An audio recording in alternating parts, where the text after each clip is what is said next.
بسم اللہ الرحمن الرحیم۔ ایک دفعہ کا ذکر ہے کہ ایک جگہ بہت خوبصورت سلطنت قائم تھی جس پر ایک رحم دل اور بہادر بادشاہ حکومت کرتا تھا۔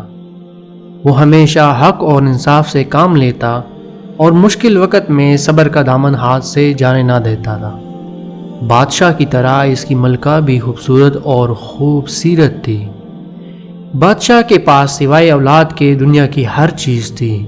بادشاہ سجدہ ریز ہو کر اولاد کے لیے خوب دعائیں مانگتا۔ ایک دن کا ذکر ہے کہ بادشاہ سلامت معمول کے مطابق دربار لگائے بیٹھے تھے کہ ایک نقاب پوش شخص دربار میں حاضر ہوا اور بادشاہ کو ایک پرچہ تھما کر چلا گیا۔ پرچے پر لکھا تھا کہ اگلے سال اسی ماہ کی 14ویں رات کو آپ کے یہاں بیٹی ہوگی، اور سچ مچ ایسا ہی ہوا۔ پورے 1 سال کے بعد 14ویں رات کو بادشاہ کے یہاں بیٹی ہوئی۔ بیٹی کی پیدائش پر بادشاہ سلامت اور ملکہ بہت خوش ہوئے۔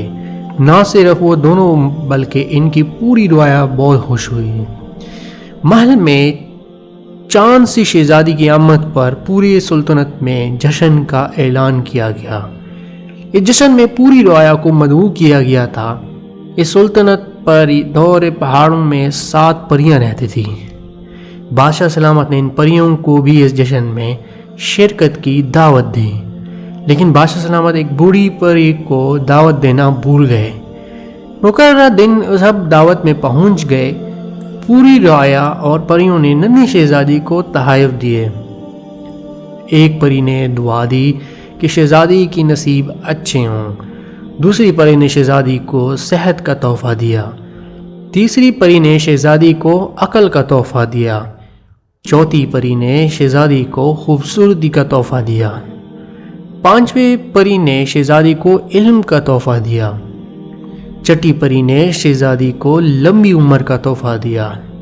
اتنے میں بوڑھی پری بھی آ پہنچی جو غصے سے تر تر کانپ رہی تھی۔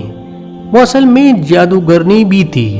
اس نے غصے سے کہا، میں شہزادی کو پتھر کا بن جانے کی بد دعا دیتی ہوں۔ یہ کہہ کر وہ غائب ہو گئی۔ شہزادی جب بڑی ہوئی تو بہت خوبصورت تھی۔ جو شہزادی کو دیکھتا بس دیکھتا ہی رہ جاتا تھا۔ شہزادی کی سیر تفریح اور کا بہت شوق تھا۔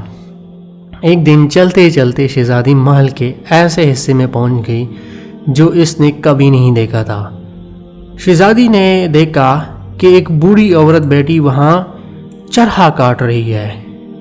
شہزادی بوڑھی عورت کے پاس گئی اور ادب سے سلام کرنے کے بعد کہا، لائیے میں آپ کی مدد کر دوں۔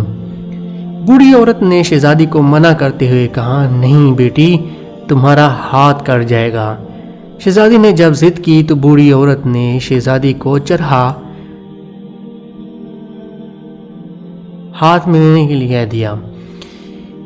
شہزادی نے جیسے ہی چرخا کاٹنا شروع کیا تو آہستہ آہستہ وہ پتھر کی بن گئی۔ نہ صرف وہ بلکہ دیکھتے ہی دیکھتے اس کی پوری سلطنت پتھر کی بن گئی۔ اسی طرح کئی ماہ گزر گئے۔ پھر ایک دن کسی ملک کا شہزادہ شکار کھیلتے کھیلتے اس سلطنت میں پہنچ گیا۔ شہزادہ پتھر کی اس سلطنت کو دیکھ کر حیران رہ گیا۔ اس نے کھیتوں میں کسانوں کو دیکھا اور وہ بھی پتھر کے بنے ہوئے تھے۔ شہزادہ بازار میں داخل ہوا تو دیکھا تمام دکانوں کے دکاندار پتھر کے بنے ہوئے تھے۔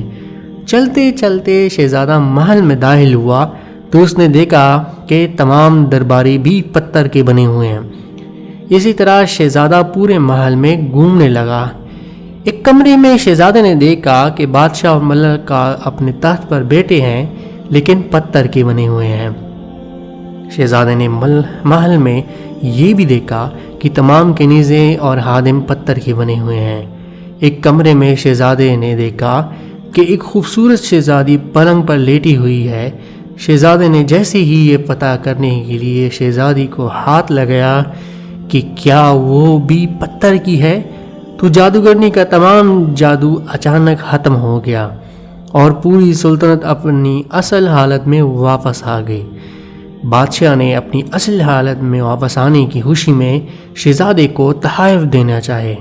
اس نیک دل شہزادے نے تحائف لینے سے انکار کر دیا تو بادشاہ نے کہا کہ کیا تم میری خوبصورت بیٹی سے شادی کرو گے؟ شہزادے نے اس بات میں سر ہلا دیا۔ اس کے بعد شہزادہ اور شہزادی کی شادی ہو گئی اور شہزادہ اپنی چاند سی شہزادی کو لے کر واپس اپنے ملک چلا گیا۔ بادشاہ ملکہ اپنی رعایا کے ساتھ ہنسی خوشی رہنے لگے۔